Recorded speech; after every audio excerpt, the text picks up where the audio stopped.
প্রণাম করেন, মঞ্চে সাষ্টাঙ্গে প্রণাম করেন, বাংলার জনতার উদ্দেশ্যে সাষ্টাঙ্গে প্রণাম করলেন দেশের প্রধানমন্ত্রী নরেন্দ্র মোদী।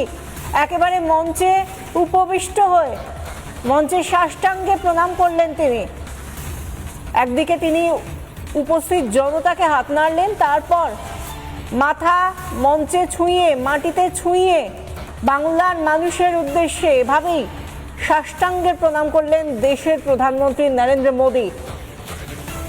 যে মানুষের কাছে বারবার এসে তিনি প্রচারের সময় বলেছিলেন বিজেপি সরকার আনুন, ডাবল ইঞ্জিন সরকার আনুন, তাহলে বাংলার রূপ বদলে যাবে, বাংলায় বঞ্চনার আঁধার কাটিয়ে বেরিয়ে আসবে। আজ মানুষ উজাড় করে সেই ভোট দিয়ে নতুন সরকার এনেছে।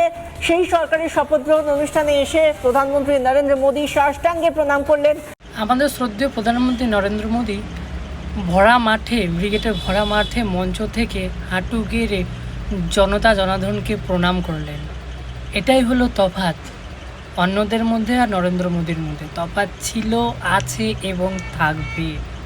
নরেন্দ্র বারবার বাংলায় এসেছে, বাংলায় ওকে হুঙ্কার দিয়েছে, তোমরা বিজেপিকে বাংলায় জেতাও, বিজেপির উন্নয়ন হবে। তাই জনতা জনার্দন যখন এই কাজটা করেছে, রেখেছে মোদিজির কথা, সেজন্য মোদিজি এই ভরা সবাই জনতাকে প্রণাম করলেন। এই জন্য মোদিজিকে সবাই এত ভালোবাসে, কেন এটা একজন হিন্দু সনাতনী করতে পারে, তাছাড়া আর কেউ করতে পারে না। উনি একজন দেশের প্রধানমন্ত্রী, উনি সাধারণ মানুষ নন, উনি দেশের প্রধানমন্ত্রী হয়ে জনতাকে দণ্ডবত প্রণাম করেছেন। এটাই বোঝা যায় কার শিক্ষা কতটা।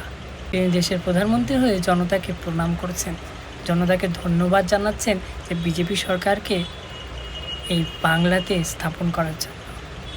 তো ভিডিওটা বেশি বেশি করে শেয়ার করে বন্ধুরা, আর কমেন্টে সবাই জয় শ্রীরাম লিখতে কিন্তু কেউ ভুলবে না।